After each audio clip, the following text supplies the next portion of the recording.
모두들 평안하시지요? 샬롬. 서로에게 인사 한번 해볼까요? 혼자 예배 드리시는 분은 누구에게 인사할 수 없으니까 화면을 보고 샬롬 이렇게 하시면 되고요. 옆에 누가 있는 분들은 옆에 있는 분들에게 샬롬 한번 인사할까요? 샬롬, 샬롬, 샬롬. 예배당 안에는 우리 가족 4명만 여기서 함께 예배하고 있습니다. 저는 요즘 샬롬이라는 인사말을 많이 합니다. 우리나라도 인사말이 샬롬과 비슷합니다. 안녕하세요, 또 평안하셨어요 이렇게 인사를 하는데 이런 모든 인사가 샬롬이라는 인사말과 같습니다. 요즘처럼 코로나19, 코비드-19이죠. 코로나19가 극성을 부려서 주변에서 감염자들이 늘어나고 있을 때에는 이 인사가 더 실감이 납니다. 아시다시피 독일은 코로나19 감염 확진자가 하루에도 4,000명 이상 늘어나기도 하면서 벌써 6만 명 가까이에 되는 그런 감염자가 생겨났습니다. 계속 늘어나고 있는 추세이지요. 유럽 전역의 코로나19 감염자가 급격하게 늘어나고 있는 그런 상황입니다. 이탈리아는 코로나19 확진자가 9만 명이 넘어섰습니다. 9만 명을 넘어섰고 치명률이 10%가 넘어섰습니다. 10명이 감염되면 그 중에 1명은 죽는다라는 거죠. 그렇기 때문에 밤새 안녕하십니까? 라는 인사말이 실감나는 인사말이 되기도 합니다. 예전에 흑사병, 보통 패스트라고 말하죠. 흑사병이 세계를 강타했을 때 아침에 자고 일어나면 사망자들이 부지기수로 늘어났습니다. 말 그대로 안녕하시냐라는 인사가 지나치는 인사말이 아니었습니다. 저는 우리 교회 모든 성도들이 안녕하시기를 축복합니다. 샬롬 하시기를 축복합니다. 다시 한번 인사를 나눌까요? 샬롬, 샬롬, 샬롬. 하나님의 평강이 있기를 바랍니다. 자, 오늘 성령의 열매의 세 번째 덕목, 또 세 번째 특성으로 화평에 대해서 함께 나누려고 합니다. 코로나19로 인해서 마음의 평안이 사라지고 있는 때에 화평, 또 평안이라는 열매가 우리 모든 성도들에게 누려지기를 주님의 이름으로 축원합니다. 갈라디아서 5장 22절은 오직 성령의 열매는 사랑과 희락과 화평과 라면서 이 성령의 열매의 덕목과 특성 중에 화평에 대해서 말씀해주고 있습니다. 성령 충만하면 그로 인해서 화평이라는 열매를 맺게 된다라는 이야기를 해주고 있는 것입니다. 자, 성령의 열매의 특성, 덕목 중에 하나인 화평은 무엇을 말하는 것일까요? 자, 화평이라는 단어를 들으면 누군가와 화목하고 평화로운 관계를 유지한다라는 느낌을 갖게 됩니다. 화평이라는 단어가 갖고 있는, 이 한국어 단어가 갖고 있는 그런 의미이기도 합니다. 그런데 성령의 열매에서 등장하는 이 화평이라는 단어는 헬라어로는 에이레네라는 단어가 사용되고 있습니다. 좀 들어본 것 같습니까? 에이레네. 한번 따라해 볼까요? 에이레네. 에이레네. 평화, 화평이라는 말입니다. 이 단어는 우리가 아까 처음 시작하면서 인사했던 샬롬이라는 단어와 같은 단어입니다. 이 샬롬이라는 단어는 구약 성경이 히브리어로 쓰여졌는데 히브리어로는 샬롬이라는 단어가 사용되고 있고 신약 성경으로 넘어오면서 헬라어로 성경이 기록되면서 이 샬롬이라는 단어가 에이레네라는 단어로 기록되고 있습니다. 헬라어 단어죠. 그러니까 샬롬이라는 단어와 에이레네라는 단어는 같은 의미를 갖고 있습니다. 물론 헬라어가 주는 뉘앙스와 히브리어가 주는 뉘앙스는 약간 다른 부분이 있습니다만 아무튼 이 두 단어는 같은 단어입니다. 오늘 본문에 나오는 화평이라는 단어는 헬라어 성경으로 찾아보면 에이레네라는 단어가 사용되었고 또 히브리어로는 아까도 말씀드렸지만 샬롬이라는 단어라고 말씀을 드렸습니다. 이 성령의 열매의 덕목 중에 에이레네, 샬롬이라는 덕목, 에이레네, 샬롬이라는 특성이 있다는 것입니다. 성령 충만하면, 우리가 성령으로 살아가면 샬롬이라는 열매를 맺어야 된다라는 말씀입니다. 그런데 이 샬롬, 에이레네라는 단어는 성경에서 굉장히 많이 사용되고 있는 단어 중에 하나입니다. 왜냐하면 워낙 인사말이기도 하기 때문에 샬롬이라는 말이 굉장히 많이 사용되고 있죠. 그런데 이 샬롬이라는 단어, 에이레네라는 단어가 한국에 번역될 때 한국어 성경에서는 굉장히 다양한 언어로 번역되고 있습니다. 오늘 번역된 화평이라는 단어도 이 단어이고요. 평화, 평안 또는 평강이라고 번역되는 모든 다양한 번역이 전부 같은 단어입니다. 다시 말하면 샬롬, 에이레네라는 단어가 번역될 때 이렇게 다양한 한국어로 번역되고 있는 것을 보게 됩니다. 독일어 성경을 보면 대부분의 경우 프리덴이라는 단어가 사용되고 있고 영어 성경에는 대부분의 경우 peace라는 단어로 번역되고 있는 것을 보게 됩니다. 자, 그렇다면 이 화평, 평안, 평화, 평강, 똑같은 샬롬이죠. 이것은 어떤 것을 의미하는 것일까요? 자, 먼저 우리가 살펴볼 것은 이 화평, 이 평화, 이 평강, 이 샬롬이라는 단어는 이 덕목은 관계와 관련되어 있습니다. 언제 우리가 화평, 평화, 평강을 누리게 되는가?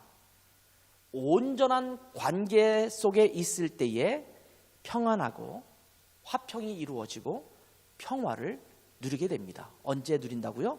온전한 관계 속에 있을 때 누리게 된다라는 말씀입니다. 이 한국말을 독일어와 영어로 번역하려면 굉장히 어려울 것 같습니다. 한국어 단어는 단어마다 뉘앙스가 약간 다르거든요. 여러분 생각해 보세요. 평화, 화평, 평안, 평강, 좀 뉘앙스가 다르잖아요. 느낌이 다르잖아요. 그런데 독일어나 영어로 번역될 때는 똑같은 단어로 번역되어야 되니까 아마 이것을 통역을 하고 번역을 한다 그러면 굉장히 어려울 것 같다라는 생각이 들어요. 물론 영어에서는 평안하다라고 할 때 calm이라는, 우리가 어떤 특정 항공사를 타면 morning calm 회원이 되기도 하지 않습니까? 이때 calm, 우리나라가 조용한 아침의 나라다 이렇게 말할 때 morning calm 이란 말 쓰잖아요. 이 평안하다, 조용하다라는 단어를 사용할 수 있어요. 물론 독일어로 한다면 루에라는 조용한, 또 이런 말을 사용할 수 있겠습니다만 아무튼 좀 다른 의미를 갖고 있는 것 같습니다. 이 성경에서 샬롬이라는 것은 모든 관계가 제대로 되어 있을 때 나타납니다. 하나님께서 창조하신 그 질서 안에 제대로 모든 것이 놓여져 있을 때 샬롬이 생겨납니다. 독일어에서 알레스 인 오르투능이라는 말이 쓰여지잖아요. 모든 것이 질서가 잡혀져 있다라고 했을 때 보통 모든 것이 괜찮아, 좋아, 뭐 다 괜찮아, 안정적이야 라고 말할 때 알레스 인 오르투능이라는 말 쓰게 되는데 그런 말과 비슷한 것입니다. 모든 것이 정상적인 관계 안에 놓여 있을 때 평화가 이루어지고 화평이 이루어지고 평안이 이루어질 수 있습니다. 여러분, 평화가 깨질 때가 언제입니까? 코로나19가 극성을 부려서 정상적인 생활을 하지 못할 때 평화가 깨지고 평안이 사라집니다. 일상이 깨어지니까 평안을 누리지 못합니다.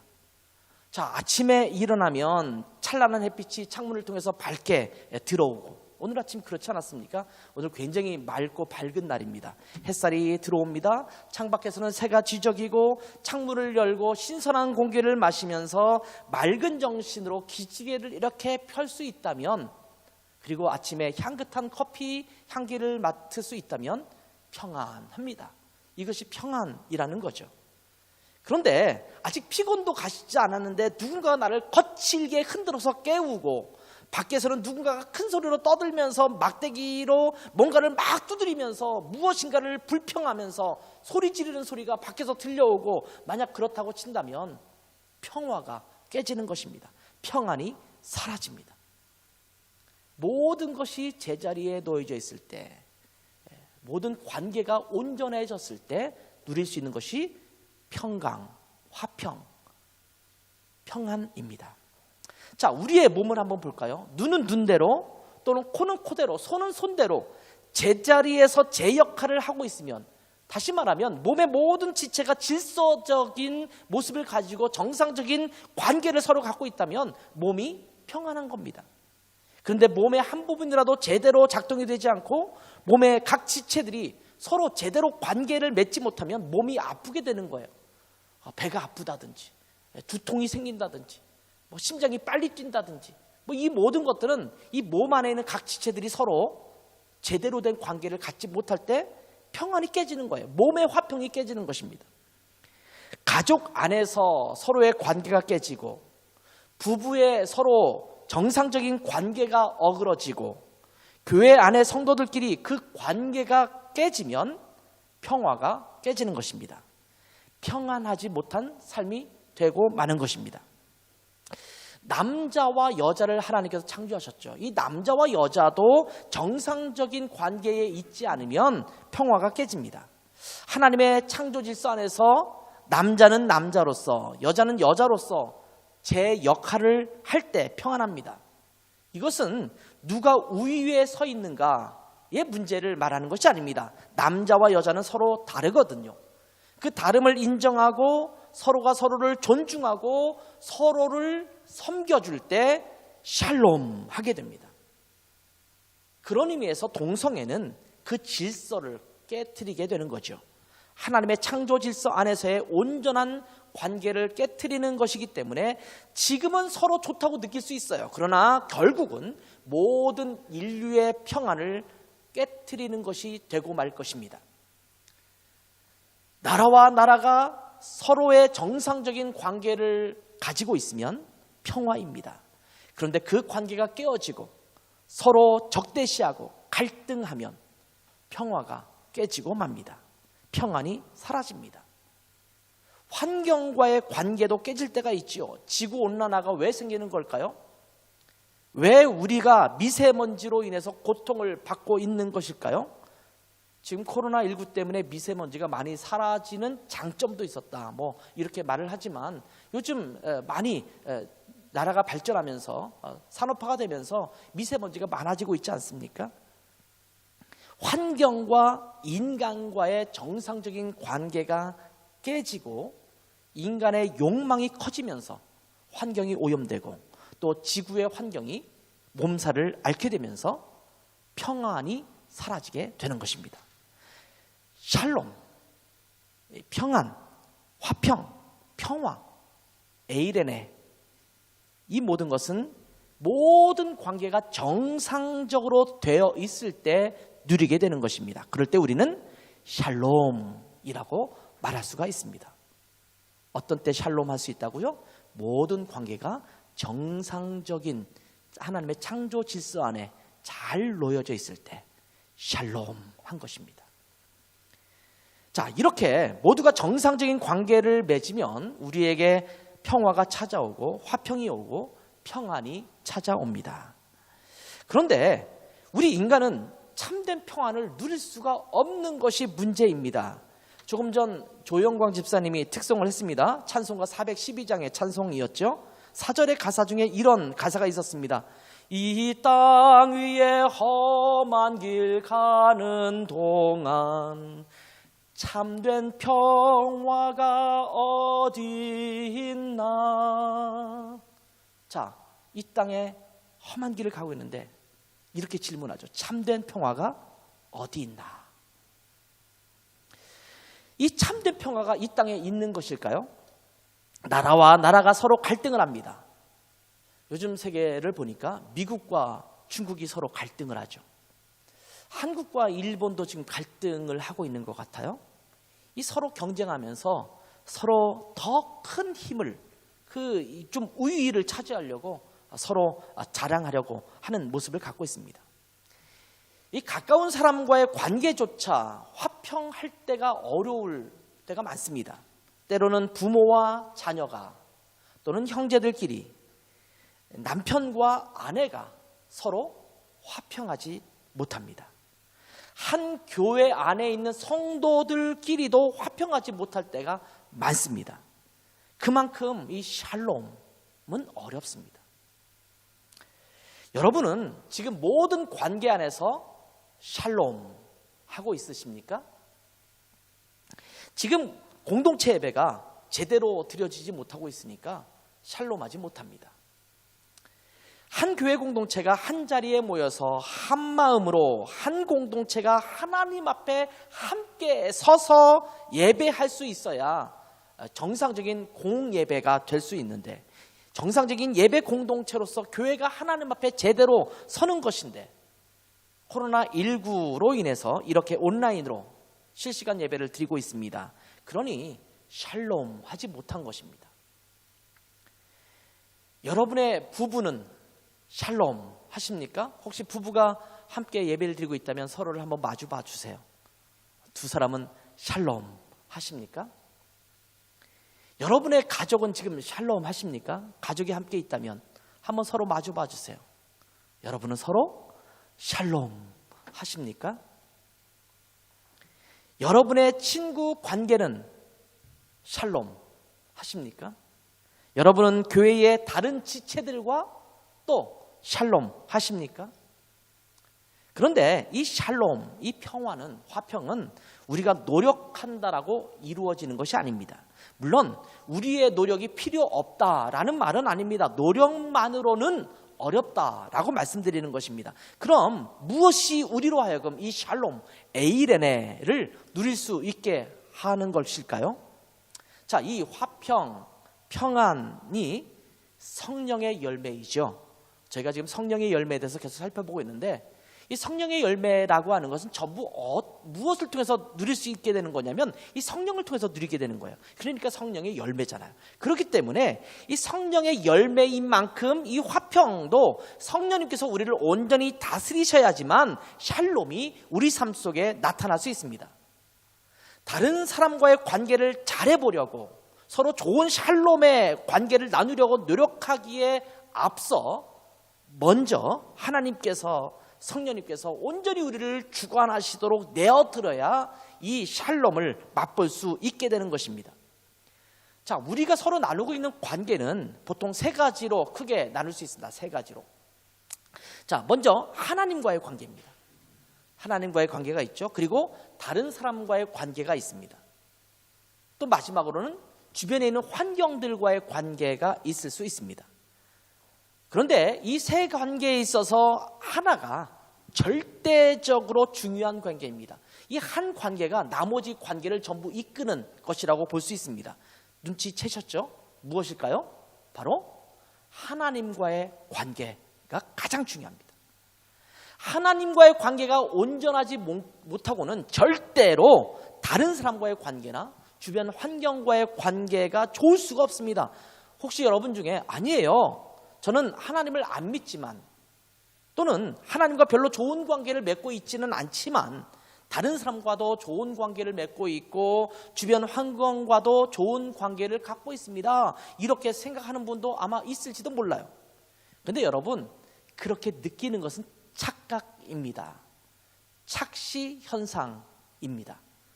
지금 그렇게 느끼는 거고 그렇게 보일 뿐이지 사실은 그렇지 않다라는 것입니다. 지금은 당장 좋아 보입니다. 지금은 문제가 없어 보입니다. 하나님의 창조 질서를 어긋났음에도 불구하고 괜찮다라고 여길 수 있습니다. 그런데 결국은 우리 인간의 평화를 깨트리는 것이 되고 말 것입니다. 지금 좋아 보인다고 해서, 지금 문제가 없다고 해서 괜찮다라고 생각해서는 안 된다라는 말씀입니다. 그렇기 때문에 하나님과의 관계가 어그러지고 깨진 상태에서는 우리는 결단코 참된 평화를, 참된 평안을 누릴 수가 없습니다. 하나님과의 관계가 어그러져 있다면 다른 사람과의 진정한 화평을 갖기 어려울 것입니다. 그러니 하나님 없는 이 세상에서는 진정한 화평, 진정한 평화는 누릴 수 없는 것입니다. 로마서 1장의 말씀을 보면 이 부분에 대해서 사도 바울이 말씀하고 있는 것을 보게 되죠. 로마서 1장 18절에서 32절의 말씀입니다. 로마서 1장 18절에서 32절. 자, 하나님을 알지만 하나님과의 관계가 어그러지고 하나님을 떠났을 때 결국은 자기 욕심대로 살아가는 사람들을 하나님께서 그냥 내버려 두셔서 하나님의 심판에 이르게 된다라는 말씀입니다. 좀 길지만 함께 읽어보도록 하겠습니다. 하나님과의 관계가 깨어진 자들의 모습을 잘 느끼면서 한번 이 말씀을 읽어볼게요. 로마서 1장 18절부터 32절입니다. 제가 읽겠습니다. 하나님의 진노가 불의로 진리를 막는 사람들의 모든 경건하지 않음과 불의에 대하여 하늘로부터 나타나나니 이는 하나님을 알만한 것이 그들 속에 보임이라. 하나님께서 이를 그들에게 보이셨느니라. 창세로부터 그의 보이지 아니하는 것들 곧 그의 영원하신 능력과 신성이 그가 만드신 만물에 분명히 보여 알려졌나니 그러므로 그들이 핑계하지 못할지니라. 하나님을 알되 하나님을 영화롭게도 아니하며 감사하지도 아니하고 오히려 그 생각이 허망하여지며 미련한 마음이 어두워졌나니. 여기 보면 하나님을 알아요. 하나님을 아는데 하나님을 영화롭게도 안 하고 감사하지도 않아요. 하나님과의 관계가 깨어진 거죠. 자, 22절 계속 있습니다. 스스로 지혜 있다 하나 어리석게 되어 썩어지지 아니하는 하나님의 영광을 썩어질 사람과 새와 짐승과 기어다니는 동물 모양의 우상으로 바꾸었느니라. 그러므로 하나님께서 그들의 마음의 정욕대로 더러움에 내버려 두사 그들의 몸을 서로 욕되게 하게 하셨으니 이는 그들이 하나님의 진리를 거짓 것으로 바꾸어 피조물을 조물주보다 더 경배하고 섬김이라. 여기 보면 하나님을 떠났음에도 불구하고 지금 모든 것이 좋아 보인다라고 생각하면서 자기 멋대로 살아가는 거예요. 주는 곧 영원히 찬송할 이시로다. 아멘. 26절 이어집니다. 이 때문에 하나님께서 그들을 부끄러운 욕심에 내버려 두셨으니 곧 그들의 여자들도 순리대로 쓸 것을 바꾸어 영리로 쓰며 그와 같이 남자들도 순리대로 여자 쓰기를 버리고 서로 향하여 음욕이 부릴 듯하며 남자가 남자와 더불어 부끄러운 일을 행하여 그들의 그릇 때문에 상당한 보응을 그들 자신이 받았느니라. 이 동성애적 모습을 보여주고 있죠.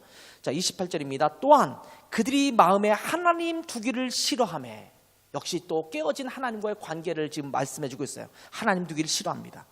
하나님께서 그들을 그 상실한 마음대로 내버려 두사 합당하지 못한 일을 하게 하셨으니 곧 모든 불의, 추악, 탐욕, 악의가 가득한 자요, 시기, 살인, 분쟁, 사기, 악독이 가득한 자요, 수근수근하는 자요, 비방하는 자요, 하나님께서 미워하시는 자요, 능욕하는 자요, 교만한 자요, 자랑하는 자요, 악을 도모하는 자요, 부모를 거역하는 자요, 우매한 자요, 배약하는 자요, 무정한 자요, 무자비한 자라. 그들이 이 같은 일을 행하는 자는 사형에 해당한다고 하나님께서 정하심을 알고도 자기들만 행할 뿐 아니라 또한 그런 일을 행하는 자들을 옳다 하느니라. 자, 하나님을 그들의 마음에 두기를 싫어하고 하나님을 영화롭게도 하지 않고 하나님 앞에 감사하지도 않는 하나님과의 깨어진 관계에 있는 자들에게 나타나는 것은 합당하지 못한 삶을 살아가면서 모든 관계를 깨트리는 결과가 나타나는 것입니다. 자, 부모를 거역합니다. 시기합니다. 살인합니다. 분쟁하고 능욕하고 교만하고 자랑하고 배약이 뭡니까? 약속을 어기는 거잖아요. 약속을 배신하는 거잖아요. 배약하고 악을 도모하고, 이게 다 무슨 말입니까? 결국은 모든 관계가 깨어지는 거예요. 하나님과의 관계가 깨지니까 모든 관계가 깨어지는 악한 현상들이 인간에게 나타나는 것입니다. 여기에서 평화를 누릴 수 있습니까?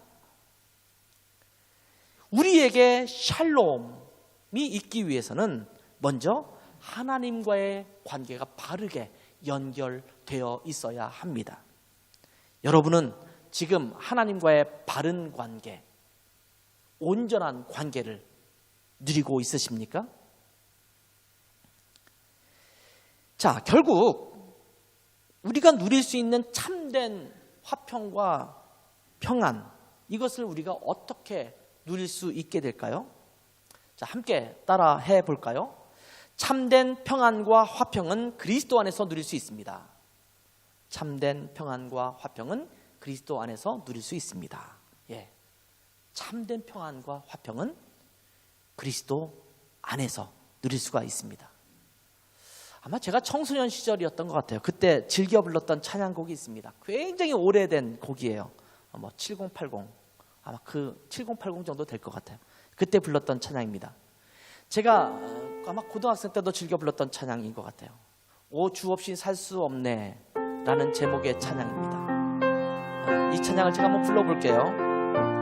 오 주 없이 살 수 없네, 내 마음속에 있는 참된 이 평화는 누구도 빼앗을 수 없네. 내 마음속에 있는 참된 이 평화는 누구도 빼앗을 수 없네. 주님은 내 맘에 구주 되시었네. 오 주 없인 살 수 없네. 오 주 없인 살 수 없네. 오직 주께만 구원이 있네. 주님 없는 세상 평화 없네. 오 주 없인 살 수 없네.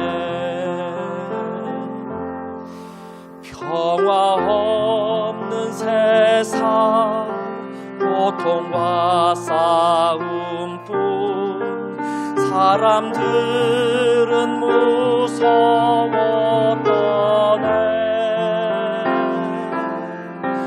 평화의 왕이 다시 올 때까지 죄와 전쟁은 끝이 없네. 오 주 없인 살 수 없네. 오직 주께만 구원이 있네. 주님 없는 세상 평화 없네. 오 주 없인 살 수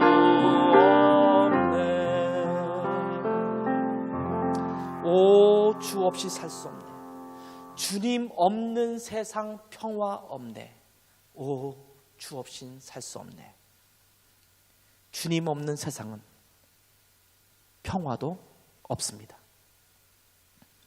이 말을 바꾸어서 표현한다면 주님 안에는 늘 평안합니다, 이런 말이에요. 주님 안에는 늘 평안합니다. 어떻게 평안을, 평화를, 또 화평을 누릴 수 있을까요? 주님 안에만 있으면 됩니다. 그리스도 예수 안에서만 참된 평안을 누릴 수가 있습니다. 우리는 지금 성령의 열매를 살펴보고 있습니다. 성령의 열매의 9가지 덕목, 9가지 특성 중에 화평, 에이레네, 평화, 평안, 평강으로 번역되기도 하는 샬롬에 대해서 함께 살펴보고 있습니다. 이 샬롬은 성령의 열매로 맺혀집니다. 즉 성령 충만할 때, 성령의 다스리심을 온전히 받을 때, 예수 그리스도 안에 거할 때 그 열매로 나타나는 것입니다. 우리가 노력해서 맺을 열매가 아니라 성령의 열매입니다. 이 샬롬은 주님 안에 있을 때 저절로 누리게 되는 것입니다. 예수님께서 십자가에 달려 돌아가시고 무덤에 묻히신 이후에 예수님을 따르던 제자들은 두려움에 떨고 있었습니다. 혹시 자기들도 예수님처럼 붙잡혀가서 많은 고통을 당하고 혹시 죽음까지 당할 수 있을까 해서 불안에 떨면서 한 집에 숨어 있었습니다. 그렇게 두려움에 떨고 있는 제자들에게 예수님께서 나타나셨습니다. 부활하신 예수님께서 육신의 몸을 그대로 입으신 채 제자들에게 나타나셨습니다. 그리고 제자들에게 인사를 합니다. 샬롬, 평안하냐? 이렇게 묻습니다. 제자들은 불안에 떨고 있는데, 두려움에 떨고 있는데 그들에게 예수님은 평안을 묻습니다. 요한복음 20장 19절에서 22절에 이 내용이 기록되고 있습니다. 요한복음 20장 19절에서 22절 말씀입니다. 이날 곧 안식 후 첫날 저녁 때에 제자들이 유대인들을 두려워하여 모인 곳에 문들을 닫았더니 예수께서 오사 가운데 서서 이르시되 너희에게 평강이 있을지어다. 이 말씀을 하시고 손과 옆구리를 보이시니 제자들이 주를 보고 기뻐하더라. 예수께서 또 이르시되 너희에게 평강이 있을지어다. 아버지께서 나를 보내신 것 같이 나도 너희를 보내노라. 이 말씀을 하시고 그들을 향하사 숨을 내쉬며 이르시되 성령을 받으라. 너희에게 평강이 있을지어다. 너희에게 샬롬이 있을지어다. 그러면서 22절에 성령을 받으라 이렇게 말씀하죠. 이 평안과 평강과 샬롬이 이 성령과 함께 가고 있는 것을 보고 있지 않습니까? 참된 평안은 성령으로 말미암아 누릴 수 있는 것입니다. 또 다른 말씀 한 부분을 볼까요? 요한복음 14장 26절 27절입니다. 요한복음 14장 26절 27절. 보혜사 곧 아버지께서 내 이름으로 보내실 성령, 여기도 성령에 대해서 나오죠. 내 이름으로 보내실 성령, 그가 너희에게 모든 것을 가르치고 내가 너희에게 말한 모든 것을 생각나게 하리라. 그 다음에 이어지는 말씀이 이렇습니다. 27절 평안을 너희에게 끼치노니 곧 나의 평안을 너희에게 주노라. 내가 너희에게 주는 것은 세상이 주는 것과 같지 아니하니라. 너희는 마음에 근심하지도 말고 두려워하지도 말라. 예수님께서 제자들에게 평안을 끼친다. 그런데 그 전에 성령을 너희에게 보내리니 내가 너에게 평안을 준다. 이렇게 말씀하고 있죠. 성령 안에 거할 때 누릴 수 있는 평안, 이것을 말씀하고 있는 것입니다. 그러면서 내가 주는 평안은 세상이 주는 평안과 같지 않다. 그렇기 때문에 너희는 근심하지도 말고 두려워하지도 말라. 이렇게 말씀하고 있습니다. 자, 이 세상이 주는 평안은 주변 환경이 내게 주는 평안입니다. 그걸로 인해서 얻어지는 평안입니다. 그런데 이 세상은 그런 평안은 없습니다. 주어진다 하더라도 일시적이죠. 내가 뭔가 합격해서 막 평안하고 기쁘면 잠깐 좋을 수 있어요. 다른 문제가 찾아오면 그 문제 때문에 또 어려워지고 또 고통스러워하고 또 불안해합니다. 코로나19 이것 때문에 우리가 불안하고 두려워하죠. 이것이 끝나면 괜찮을까요? 아니요. 어쩌면 또 다른 전염병이 우리 가운데 올 수도 있어요. 어쩌면 더 우리가 해결하기 힘든 그런 병들이 찾아올 수도 있어요. 일시적으로 평안을 누릴 수 있지만 이 세상이 주는 평안은 온전하고 완전하고 영원한 것이 아닙니다. 그런데 주님께서 우리에게 주시는 평안은 참된 평안이고 참된 평화입니다. 주님께서 우리에게 주시는 화평은 참된 화평입니다. 너가 나를 이해하고 나도 너를 이해하기 때문에 그런 모든 것이 괜찮아서 주어지는 화평이 아니라 서로 아직도 원수된 것 같음에도 불구하고 예수 그리스도 때문에 얻어질 수 있는 화평, 이것이 주님께서 주시는 화평이에요. 영원히 누릴 수 있는 평안이며 평화이며 화평입니다. 예수 그리스도 안에서 새롭게 정리된 우리의 모든 관계들은 예수 그리스도로 말미암아 평화를 누리고 화평을 누리고 평안을 누리게 됩니다. 누군가의 관계 속에서 아직도 화평하지 못해요? 평화롭지 못합니까? 왜 그럴까요? 예수 그리스도 안에서 누리고 있지 않기 때문에 뭔가 조건을 달아서 화평하려고 하고 조건을 달아서 평안을 누리려고 하고 조건을 달아서 내가 평화 안에 있으려고 하니까 참된 화평, 평화, 평강 못 누리고 있는 거예요. 주님께서는 원수를 사랑하라 이렇게 말씀하셨죠. 원수까지도 사랑할 수 있다면 우리 안에 주어지는 평화, 화평 이것을 누릴 수 있지 않을까요? 성경에 절대로 이렇게 말하지 않습니다. 원수가 너에게 잘못됐다고 말하면, 원수가 너에게 뭔가 고개를 숙이고 들어오면 그러면 사랑해줘라 이렇게 말하지 않습니다. 그냥 원수를 사랑하는 거예요. 참 어려운 말씀이에요. 쉽지 않은 거예요. 그러니까 내가 노력하면 안 된다라는 거예요. 성령의 열매로만 맺을 수 있는 화평입니다. 평안입니다. 오늘 우리가 읽은 성경 본문 중에 골로새서 1장 19절 20절 말씀이 있죠. 처음에 저희가 읽었습니다만 한 번도 인용하지 않았잖아요. 근데 이 골로새서 1장 19절 20절은 예수 그리스도께서 우리에게 주신 참된 평화, 참된 평안, 참된 화평의 근거를 제시해주고 있습니다. 19절 20절을 같이 한번 읽겠습니다. 골로새서 1장 19절 20절 시작. 아버지께서는 모든 충만으로 예수 안에 거하게 하시고 그의 십자가의 피로 화평을 이루사 만물 곧 땅에 있는 것들이나 하늘에 있는 것들이 그로 말미암아 자기와 화목하게 되기를 기뻐하심이라. 아멘. 예수님께서 십자가의 죽으심으로 자기의 피, 십자가의 피로 화평을 이뤘다 이렇게 말씀하고 있어요. 예수님께서 십자가의 피를 흘리심으로 말미암아 우리로 하여금 하나님과의 화평의 관계를 누리게 하셨습니다. 예수님 때문에 우리가 하나님과 온전한 관계를 회복할 수 있도록 하셨습니다. 그래서 하나님과 우리 사이에 어떤 관계가 형성되냐면 샬롬의 관계가 형성됩니다. 그리스도의 십자가 때문에 하나님과 우리 사이에 샬롬이 유지됐어요. 옛날에는 우리가 하나님의 원수된 자처럼 살았거든요. 근데 이제는 샬롬의 관계입니다. 그리고 하나님과의 샬롬의 관계를 이뤘기 때문에 이 땅에 있는 모든 만물도 하나님과 예수 그리스도와 화목하게 하셨습니다. 예수 그리스도로 말미암아 우리 모두가 샬롬을 누리게 하셨다라고 말씀하고 있는 겁니다. 성도 여러분, 여러분 지금 평안하십니까?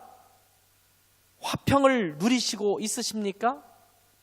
샬롬 하십니까? 이 샬롬은 예수 그리스도 안에서만 진정으로 누릴 수 있습니다. 코로나19로 우리의 일상이 많이 어그러져 있습니다. 아마 기숙사에서 방에서 혼자 지내는 유학생들은 정말 요즘 힘들 것 같아요. 그래도 저희는 4명의 가족이 함께 있잖아요. 저희도 집 밖을 잘 못 나가거든요. 정말 생필품을 사러 가기 위해서 가거나 정말 우편물을 붙이기 위해서 가거나 그런 정도 외에는 집 밖을 안 나가고 있어요. 그런데 우리는 그래도 4명이 함께 있잖아요. 같이 밥을 먹고 같이 대화도 하고 이렇게 시간을 보낼 수 있어요. 근데 유학생들은 방 안에 갇혀서 모르겠어요. 이번 기회에 못 봤던 영화도 보고 그 드라마도 보고 이런 분들도 많겠죠. 성경도 읽으시겠죠. 성경도 읽고 밀렸던 기도도 많이 하시고 경건의 시간도 매일 하시고 성경 통독도 하시고 이번 기회에 성경도 한 번 정도는 다 읽으시고 그럴 계획을 세우시면 얼마나 좋을까요? 그런 분도 있으시겠습니다만 어떤 사람들은 거기에 갇혀서 불안감과 외로움과 적적함 이런 것 때문에 힘들어하고 있는 분도 있을지 몰라요. SNS를 통해서 보니까 유학생들 중에서는 우울증 현상을 겪는 사람이 많다 이런 이야기를 올렸더라고요. 글을 올렸더라고요. 영업을 하지 못하는 수많은 자영업자들 또 가게들 문을 닫은 공장들로 인해서 경제적으로도 굉장히 어려운 때를 아마 지나고 있습니다. 이런 때에 우리가 평안할 수 있습니까? 예수 그리스도로 인해서 성령의 열매로서의 화평, 평화, 평안, 평강, 참된 샬롬, 에이레네를 누릴 수 있는 우리 모든 드레스 하나님 교회 성도들 되시기를 주님의 이름으로 축원합니다. 기도하겠습니다. 하나님 아버지, 때가 어려운 때입니다. 평강을 누리기 어려운 때입니다. 샬롬 하지 못하는 때입니다.